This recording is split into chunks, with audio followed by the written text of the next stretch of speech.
మీ శ్రేష్టమైన ఉన్నతమైన నామమును బట్టి మీకు హృదయపూర్వకమైన వందనాలు తెలియజేసుకుంటున్నాను. గడిచిన కాలం అంతా కూడా మీరు మమ్మల్ని కాచి కాపాడారు. మీరు ఎక్కడ చోటున భద్రం చేసి మమ్మల్ని ఇప్పటి వరకు మీరు పోషిస్తున్నందుకు మీకు హృదయపూర్వకమైన వందనములు, కృతజ్ఞతాస్తుతులు చెల్లించుకుంటున్నాను. ఈ ఆదివారపు ఆరాధన కాల సమయంలో మీ మాటలు వినడానికి వచ్చిన మీ పిల్లలకు అందరికీ కూడా వారి హృదయాలను మీ మాటతో తృప్తిపరచమని కోరుకుంటున్నాను. మాలో ఉన్న ప్రతి లోపాన్ని మేము సరి చేసుకుంటూ మీ ఎడల మేము జరిగిస్తున్న ప్రతి పని నిస్వార్థమైనదిగా, యథార్థమైనదిగా ఉండగలిగినట్లు సహాయాన్ని అనుగ్రహించండి. మీ కృపలో మమ్మల్ని అందరినీ మీరు భద్రం చేసి మేము చేసిన ప్రతి అపరాధములన్నిటికీ క్షమాపణ మీరు అనుగ్రహిస్తూ మీరు మాపై చేసిన ఈ మేలును బట్టి మరొకసారి మీకు వందనములు తెలియజేసుకుంటూ మీ పిల్లలకు కొన్ని మాటలు చెప్పాలని ఆశపడుతుండగా సంయోచితమైన జ్ఞానమును, సంయోచితమైన పలుకును మీరు మాకు అనుగ్రహించండి. అర్థమయ్యే విధముగా మీ పిల్లలకు బోధించుటకు తగిన జ్ఞాన వివేకములు అనుగ్రహిస్తూ మీ పిల్లలకు అవసరమైన మాటలన్నిటినీ మా ద్వారా మీరు తెలియచేయమని కోరుకుంటూ క్రీస్తు పేరే కొద్ది ప్రార్థన సమర్పించుకుంటున్నాను కనుకండ్రి. ఆమేన్. మన ప్రభువు ప్రేక్షకుడైనటువంటి క్రీస్తు యేసు నామమున మీకు అందరికీ కూడా నా హృదయపూర్వకమైన వందనాలను తెలియజేసుకుంటున్నాను. మరి ఆదివారపు ఆరాధన కాలపు సమయంలో కొన్ని విషయాలు మనం ఆలోచించేయడానికి కోరి ఉన్నాం. ఆలోచించాలి. విశ్వాస గృహములో విత్తిన పంట అనేటువంటి పాఠాన్ని చాలా జాగ్రత్తగా మనం ఆలోచించాలి. విశ్వాస గృహములో విత్తిన పంట. విశ్వాస గృహము అనగా ఏంటి అసలు? ఆ విత్తిన పంట ఏది ఆలోచించాలి. సంఘాన్ని గురించి దేవుడు రాయిస్తూ చాలా విషయాలు సంఘాన్ని గురించి చెప్పాడు. దేవాలయము అనగా సంఘం, దేవుని ఇల్లు అనగా సంఘం. ఇలా ఎన్నో విషయాలు సంఘాన్ని గురించి దేవుడు రాయించాడు. దేవుని రాజ్యము అంటే కూడా ఏంటి? సంఘం. అలానే దేవుని గృహం అన్నా కూడా సంఘమే. దేవుని గృహం అంటే కూడా సంఘం. ఈ సంఘంలో మనం ఎలాంటి విత్తనాలను, ఎలాంటి పంటను మనం వేసాం, ఎలాంటి విత్తనాలను మనం చల్లాం అనే దాని గురించి చాలా జాగ్రత్తగా ఆలోచించాలి. ఈరోజు నిజంగా చాలా వరకు అండి ఆత్మీయత అనేది కరువైపోయేది. ఆత్మీయత, మనుషుల మధ్య ప్రేమ, అనురాగం, మనిషికి మనిషికి మధ్య సఖ్యత, ఇది చాలా కరువైపోయింది. ఇక ఆసక్తి విషయం అంటారా? దేవుని పట్ల ఆసక్తి విషయం అంటారా? ఆసక్తి అనేది పూర్తిగా లేకుండా పోయేటువంటి పరిస్థితులు దాపరించింది. వాక్యమన్నా, దేవుడన్నా, సంఘమన్నా కనీసం భయము లేనటువంటి పరిస్థితులు ఈరోజు కనపడుతున్నాయి. సంఘంలో ఉన్నటువంటి మనం, సంఘంలోకి చేరినటువంటి మనం ఎలా సంఘం ఎడల మనం ఎలా ప్రవర్తించాలి, ఈ విశ్వాస గృహంలో చేరిన తర్వాత విశ్వాస గృహంలో మనం ఎలాంటి పంటలు వేయాలి అనేది మనం చాలా జాగ్రత్తగా మనకు తెలియాలి, అర్థం చేసుకోవాలి. అందుకే విశ్వాస గృహంలో విత్తిన పంట, అది ఎలాంటి పంటను విత్తుతున్నామో కొన్ని విషయాలు మనం ఆలోచించాం. ఒకసారి గలతీలకు రాసిన పత్రిక మీరు చూస్తే గలతీలకు రాసిన పత్రిక 6వ అధ్యాయము 6వ వచనం నుంచి మనం చదువుకుందాం. గలతీలకు రాసిన పత్రిక 6వ అధ్యాయము 6వ వచనంలో వాక్యోపదేశము పొందువాడు ఉపదేశించువానికి అని చూడండి. ఏమని రాయబడింది అక్కడ? వాక్యోపదేశము పొందువాడట. వాక్యోపదేశము పొందువాడు ఉపదేశించువానికి, అనగా మీకు వాక్యం చెబుతున్న వారికి ఏం చేయాలన్నాడు? మంచి పదార్థములన్నిటిలో ఏం చేయాలట? భాగం ఇవ్వాలి అన్నాడు. భాగము అంటే ఏంటి? దానికి అర్థము భాగం అంటే దానికి అర్థం ఏంటి? ఏంటి చెప్పండి? భాగం అంటే దానికి అర్థం ఏంటి? అర్థం సరి సమానం. అప్పుడప్పుడు మాట్లాడతారు, భార్య భర్తను గురించి మాట్లాడతారు. ఏమని మాట్లాడతారు చెప్పండి? భర్తలో సగం ఎవరట? భార్య అట. భర్తలో సగం ఎవరు? భార్య అట. అంటే భాగం అంటే భర్త వేరు కాదు, భార్య వేరు కాదు. ఈ ఇరువురు కూడా ఒకే శరీరం. అంటే ఒకరికి ఒకరు భాగమై ఉన్నారు ఇరువురు. అలానే సంఘంలో ఉన్నటువంటి మనం, లేదా సంఘంలో ఉన్నటువంటి వారంగా ఏం చెయ్యాలో చెప్తున్నాడు అక్కడ. ఏమని మాట్లాడాడు? వాక్యోపదేశము పొందువాడు ఉపదేశించువానికి మంచి పదార్థములన్నిటిలో భాగం ఇవ్వాలి అన్నాడు. భాగం ఇవ్వాలి అంటే అతడితో మనం ఏమవ్వాలట? సరి సమానం అవ్వాలి. భాగం అంటే దానికి అర్థం ఏంటి? ఏమని చదువుకున్నాం? సమానం. ఎలా సమానం అవ్వాలి చెప్పండి? భాగం ఇవ్వటము అంటేనండి మంచి పదార్థములన్నిటిలో భాగం ఇవ్వాలి అన్నాడు. భాగం ఇవ్వాలి అంటే మీకు అర్థం కాకపోవచ్చు కొన్ని విషయాలు. ఒకసారి మరలా కొరింథీయులకు రాసిన పత్రికలోకి వెళ్దాం. ఒకసారి కొరింథీయులకు రాసిన పత్రిక, అక్కడే ఒక మాట ఇక్కడ చదువుకొని మనం ముందుకెళ్దాం. ఒకసారి ఆ పుట్టోట్లో ఏమని రాయబడింది చూడండి. భాగం ఇవ్వలేను అన్న దగ్గర పుట్టోట్లో ఏమని రాయబడింది? ఏమని రాయబడింది అక్కడ?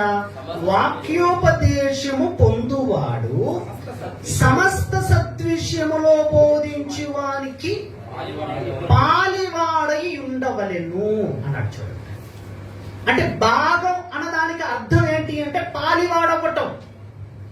సరి సమానంగా విశ్వాసం, వాక్యోపదేశం పొందువానితో సరి సమానంగా విశ్వాసం కూడా ఏమవ్వాలట? పాలివారవ్వాలి, భాగం ఇవ్వాలి అన్నాడు. ఎలా పాలివారం అవుతాం చెప్పండి?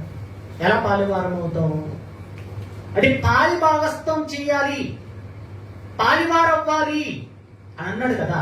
ఎలా పాలిభాగస్థలం అవ్వగలం చెప్పండి? ఎలా పాలిభాగస్థలం అవ్వగలం?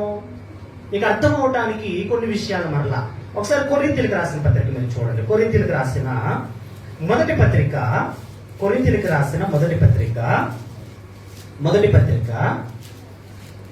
2వ అధ్యాయము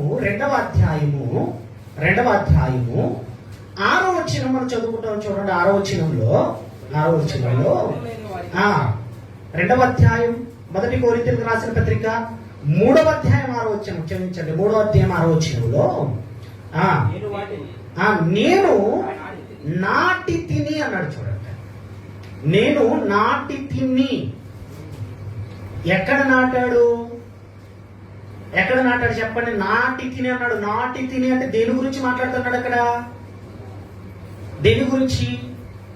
ఒక వ్యక్తిని ఆత్మీయంగా నిలవపెట్టడానికి, లేదా ఒక వ్యక్తిని దేవుళ్ళలోనికి రాబట్టగలిగేటువంటి విషయాన్ని గురించి అక్కడ మాట్లాడుతున్నాడు. ఏమని మాట్లాడాడు? నాటడము అంటేనండి భూమి మీదట దేవుడికి వ్యవసాయం ఉందట. ఆ వ్యవసాయపు పంట ఎవరు? మనం. అంటే మొక్కగా మనల్ని దేవుడు భూమి మీద నాటుతున్నాడు. అంటే వ్యవసాయ పంటగా దేవుడు మనల్ని నాటాడు. అక్కడ అదే చెబుతున్నాడు. ఏమని మాట్లాడాడు?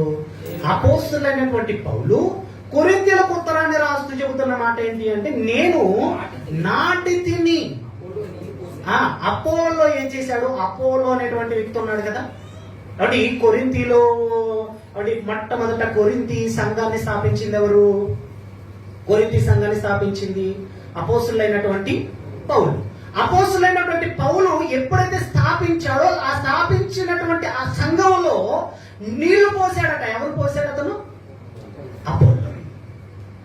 అపోలో. మీరు అంటే చరిత్రలో మీరు చూడగలిగితే ఎప్పుడైతే అపోస్తులైనటువంటి పౌలు వెళ్ళిపోయిన తర్వాత మరలా ఎవరు వచ్చినట్టుగా మనకు కనబడుతుంది? అపోలో వచ్చాడు. అప్పుడు అపోలోను కూర్చోబెట్టి అననీయ సప్ఫిరాలు పూర్తిగా విషదపరిచినట్టుగా కూడా మనకు లేఖనాల్లో కనబడతాయి. అంటే అపోస్తులైనటువంటి పౌలు ఏం చేశాడట? అపోస్తులైనటువంటి పౌలు నాటాడు. అపోలో ఏం చేశాడు? నీళ్లు పోశాడు అన్నాడు. చూడండి, నీళ్లు పోశాడు అని చెబుతూ అయితే వృద్ధి కలుగ చేసిన వాడు దేవుడే.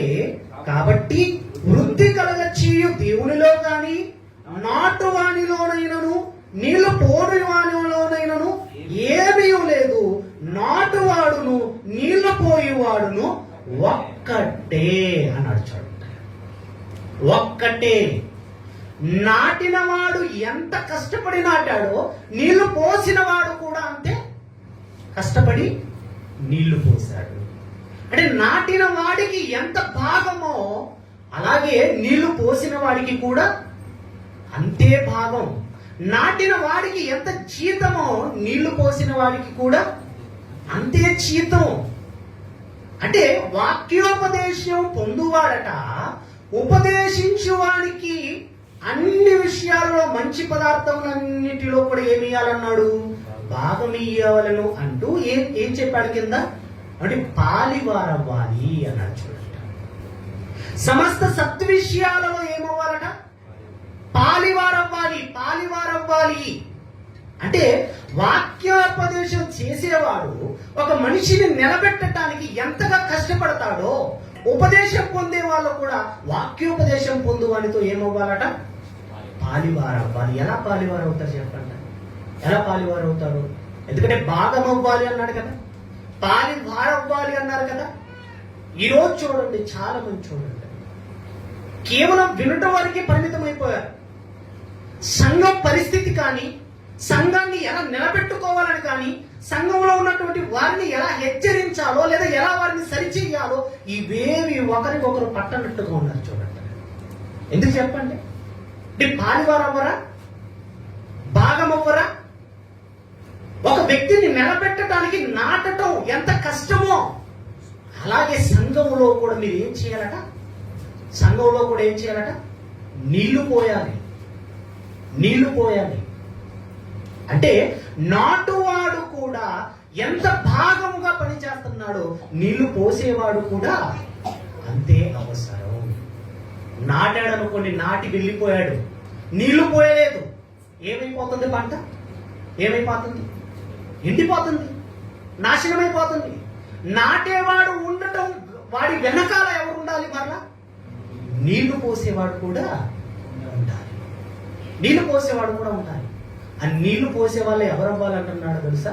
ఇదిగో విశ్వాస గృహములో చేరిన విశ్వాస గృహంలోనికి చేరిన వారు ఎవరైతే ఉన్నారో వారి విషయంలో నీళ్లు పోసేటువంటి బాధ్యత ఎవరు తీసుకోమంటున్నాడు చెప్పండి? నీళ్లు పోయటం ఎవరు చేయాలి చెప్పండి? నాటువాడును నీళ్లు పోయేవాడును ఒక్కటే అన్నాడు. ఎంత కష్టపడి నాటాడో నీళ్లు పోసేవాడు కూడా అదే ప్రతిఫలాన్ని పొందుకుంటాడండి. అందుకే అదే మాట మాట్లాడాడు కదా. ఏమైనా మాట్లాడాడు? ఎంతో వచ్చినంలో నాటువాడును నీళ్లు పోయేవాడును ఒకడే, ప్రతివాడు తాను చేసిన కష్టము కొలది జీతం పుచ్చుకొను అన్నాడు. చూడండి, ఎంత కష్టపడితే అన్నట అంత జీతం అని చెబుతూ ఏమని మాట్లాడి చూడండి. మేము దేవుని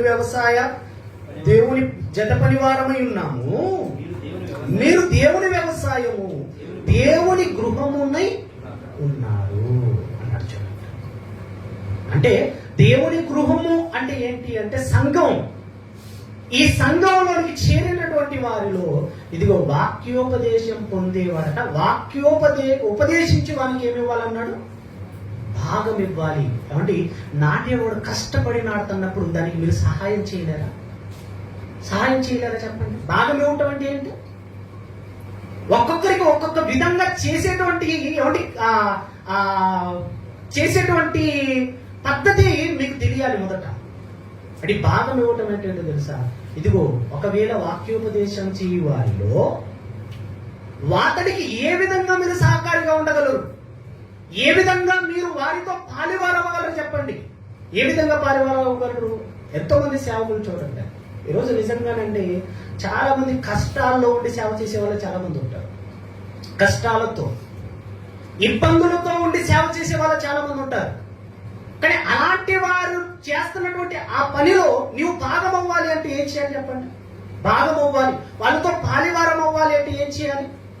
నీకు తెలిసిన సహాయం, నీకు తెలిసినటువంటి సహాయం ఏదైతే ఉందో దాన్ని అందివ్వటం వల్ల ఏం చేసిన వారం అవుతారు మనం? పాలివారం.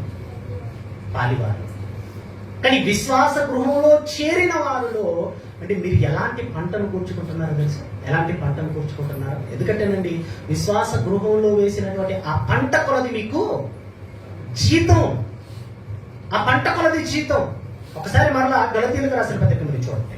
గలతీయులకు రాసిన పత్రిక 6వ అధ్యాయం 6వ వచనంలో, గలతీయులకు రాసిన పత్రిక 6వ అధ్యాయము 6వ వచనం మీరు చూడండి. 6వ అధ్యాయం 6వ వచనం మీరు చూడగలిగితే, వాక్యోపదేశం పొందువాడు ఉపదేశించు వానికి మంచి పదార్థములన్నిటిలో భాగమియ్యవలెను అన్నాడు. చూడండి, ఒకటి అర్థమైపోయిందా? విశ్వాసము ఎవడి ఆ ఉపదేశించు వానికి మీరు చేయవలసింది ఏంటట? ఏం చేయాలన్నాడు? భాగం ఇవ్వాలి అన్నాడు. భాగం ఇవ్వటం అంటే మరొక అర్థాన్ని కూడా చెప్పాడు. అక్కడ ఏమని చెప్పాడు? పాలివారవ్వటం. సమస్త సద్విషయాలలో మీరు ఏం చేయాలట? పాలివారవ్వటం, సపోర్ట్ ఇవ్వటం, సహకారం చేయటం, వారికి మేలు చేయటం, వారిని ప్రోత్సహించటం. ఇది ఎవరు చేయాలంటున్నాడు? మరలా చదవండి. వాక్యోపదేశము పొందువాడట ఉపదేశించువానికి ఆ మంచి పదార్థములలో భాగమియ్యవలెను అని చెబుతూ ఒక మాట మాట్లాడాడు. ఏమని మాట్లాడాడు? మోసపోకుడి, ఆ దేవుడట వెక్కిరింపబడడు అన్నట్టు. దేవుడు వెక్కిరింపబడడు. ఏది చెయ్యకుండా, బోధించి వానితో ఉపదేశించి వానితో పాలివారవ్వకుండా, అంటే మీరు కాముగా ఉన్నారనుకోండి, దేవుడేదో అంటే దేవుణ్ణి మేము మోసం చేసామని అనుకోవచ్చు, దేవుణ్ణి లేకపోతే మేము ఫూల్ చేసామని అనుకోవచ్చు. కానీ దేవుడు ఏమంటున్నాడో తెలుసా? దేవుడు వెక్కిరింపబడడు అని చెబుతూ ఏమని మాట్లాడేది చూడండి.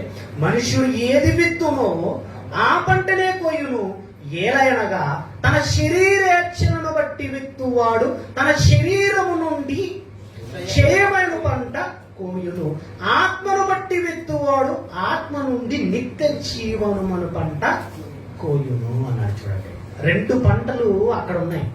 ఏంటట అది? ఏంటి? శరీరేచ్ఛలను బట్టి విత్తేటువంటి పంట ఒకటి, అలాగే ఆత్మను బట్టి విత్తే పంట ఒకటి. ఈ 2 పంటలు ఉన్నాయి.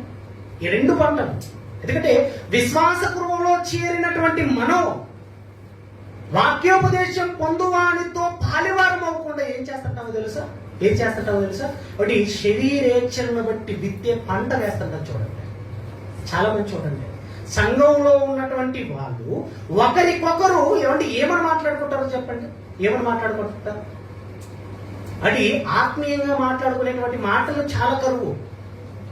ఒక మనిషిని నిలబెట్టడానికి, ఒక మనిషిని దేవుని యొద్దకు నడిపించడానికి ఇది చాలా కరువుగా కనబడుతుంది. ఒక మనిషిని మరొక మనిషి ఏం చేయాలి? దేవునిలో మరింతగా పురిగొల్పాలండి. మీరు వేసుకున్న పంట ఏంటో చెప్పండి. మీరు వేసుకునే పంట, మీకు జీతం కావాలి అనుకుంటే, మీరు వేసిన పంటను బట్టి మీకు ప్రతిఫలం రావాలి అనుకుంటే మీరేం చేయాలో తెలుసా? విశ్వాస గృహంలో చేరిన వారి ఎడల మీరు ఆత్మను బట్టి పంట వేయాలి. ఆ వచనమంతా మీరు చదవండి ఒకసారి, కిందకు మీరు చదవగలిగితే, ఏలైనగా శరీరేచ్ఛలను బట్టి విత్తువాడు తన శరీరమును బట్టి క్షేమను పంట కోయును, ఆత్మను బట్టి విత్తువాడు ఆత్మ నుండి నిత్య జీవమును పట్టపోయిను.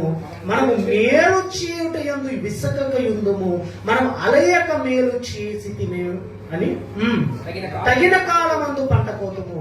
కాబట్టి మనకు సమయము దొరికిన కొలది అందరి ఎడల, విశేషముగా విశ్వాస గృహమునకు చేరిన వారి ఎడల మేలు చేయుదుము అన్నాడు. చూడండి, అంటే విశ్వాస గృహంలోనికి చేరిన వారి ఎడల మనం ఏం చేయాలట?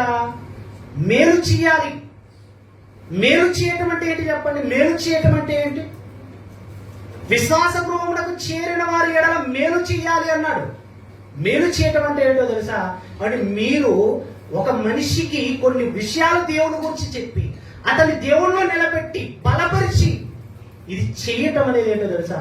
మీరు ఆ వ్యక్తికి మేలు చేయటం, ఆ వ్యక్తికి ఆత్మానుసారమైనటువంటి పంట వేయటం. విశ్వాస గృహంలో ఇలాంటి పంట వేసే వాళ్ళు కావాలి, ఇలాంటి పంటను వేయగలిగిన వాళ్ళు కావాలి. ఎందుకో చూడండి, అంటే ఒక మనిషిని నిలబెట్టడానికి చాలా కష్టం ఉంటుంది, చాలా కష్టం. నాటడం ఈజీ. ఒక చెట్టును నాటామనుకోండి, ఆ నాటడం చాలా తేలిక. కానీ దాన్ని పెంచి పెద్ద చేసి దాని నుంచి ఫలాలు కాసేటట్టుగా దాన్ని అంటే అంతవరకు కాపాడుకోవాలంటే ఎలా కాపాడుకోవాలి చెప్పండి? ఒకరి వల్ల అవుతుందా? నాటడం ఒకరితో అవుతుంది, కానీ దాన్ని నీళ్లు పోసి పెంచగలిగేటువంటి ఆ పరిస్థితి అందరూ చేయాలి.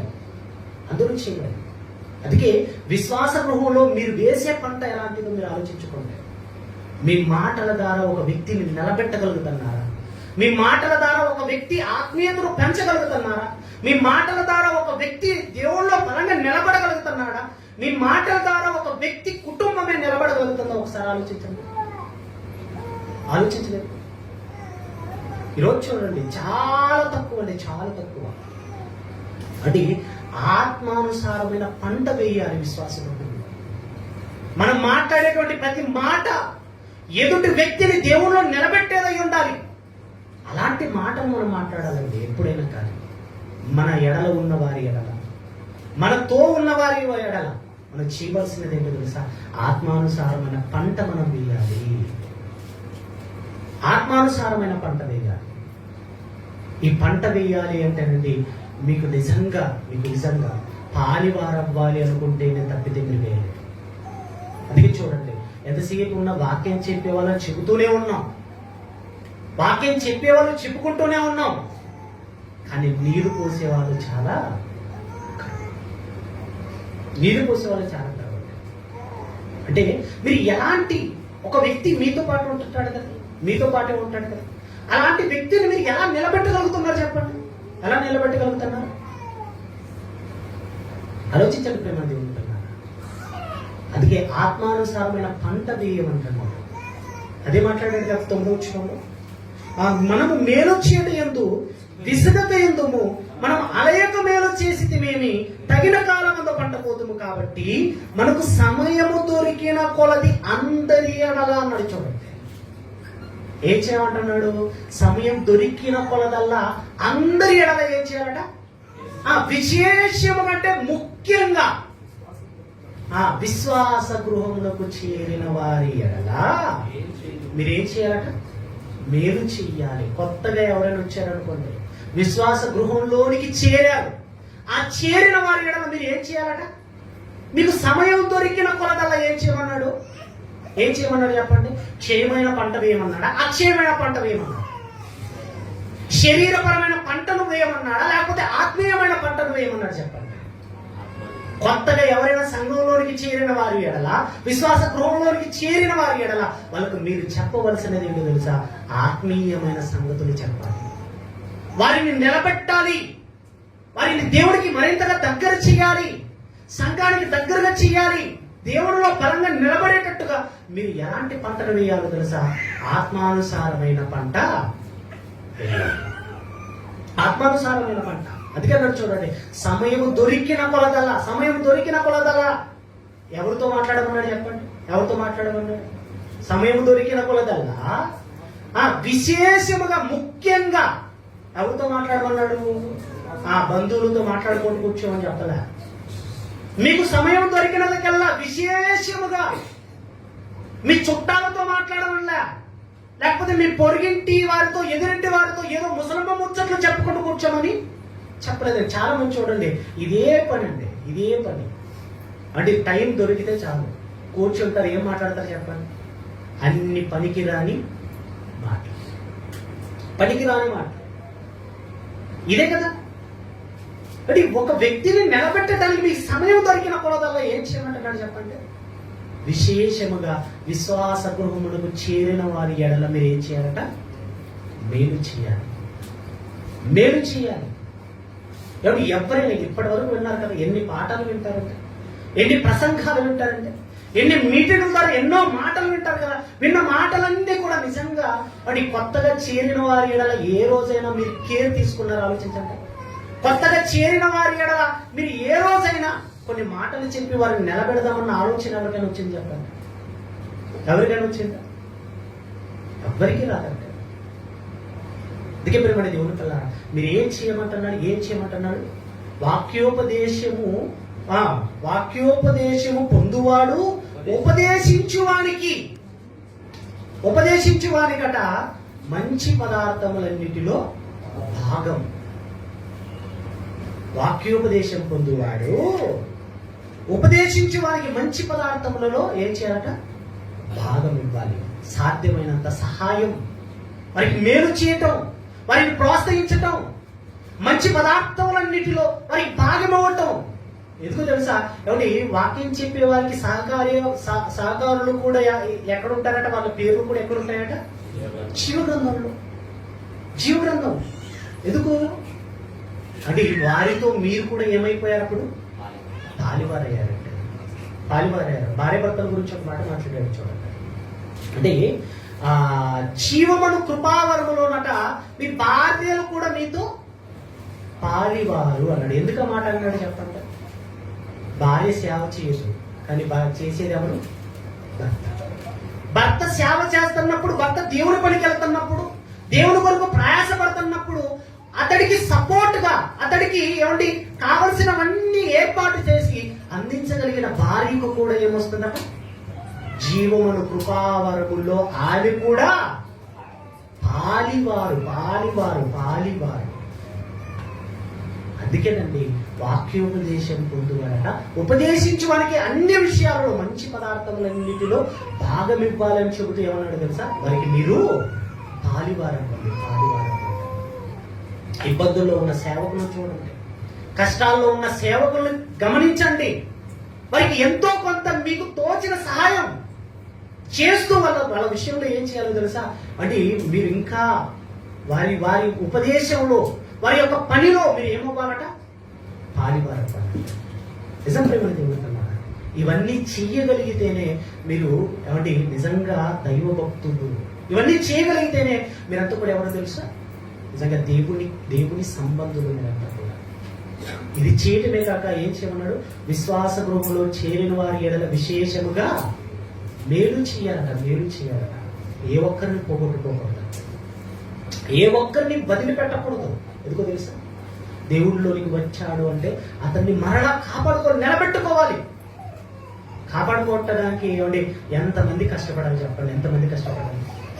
అందరూ కష్టపడాలి.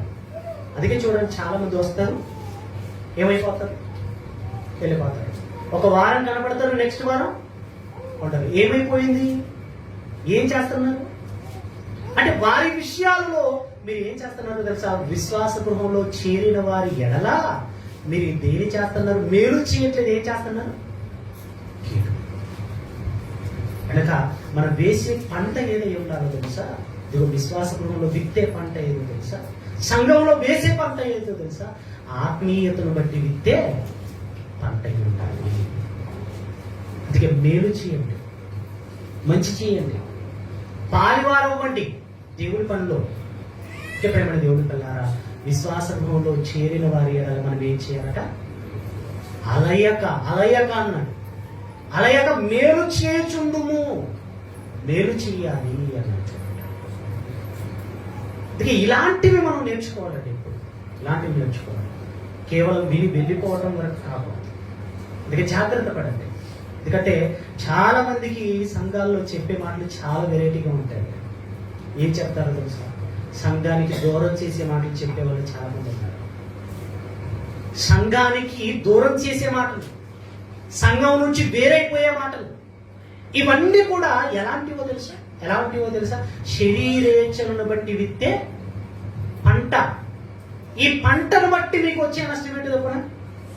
ఈ పంటను బట్టి వచ్చే నష్టం ఏంటో తెలుసా? అంటే మీ పొలంలో గురుగులు విత్తారు. గురుగులు విత్తితే ఏం పడుతుంది? గురుగులే, ఆ ఉపయోగం లేదు. గోధుమలు విత్తితేనే పంట. అలానే మీ శరీరేచ్ఛలను బట్టి మీరు విత్తే పంట అది క్షేమైపోయే పంట. అందుకే ఆత్మీయతను విత్తండి. ఒక మనిషిని మీ మాట ద్వారా దేవుళ్ళలో నిలబెట్టండి. అలాంటి పంట కోసేవారంగా, అలాంటి పంట వేసేవారంగా ఉండాలండి. అందుకే ఇది అంతా కూడా ఏంటన్నమాట?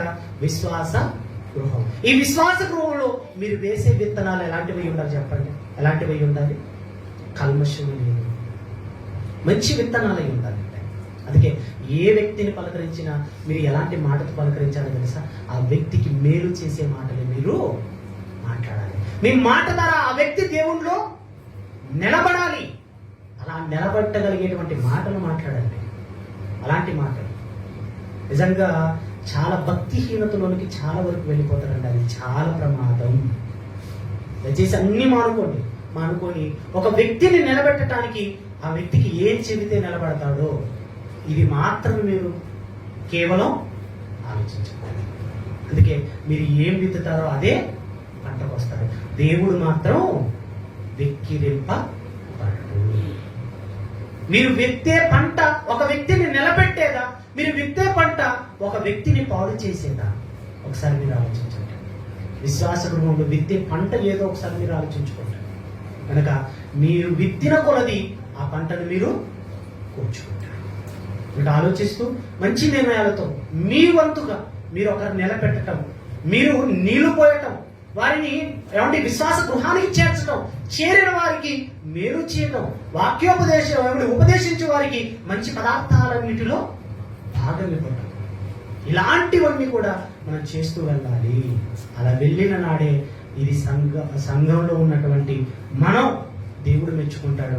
అన్ని విషయాల్లో దేవుడు మనల్ని ముందుకు నడిపిస్తాడు. సరేనా? కలుసుకుని ప్రార్థన చేసుకుంటాం.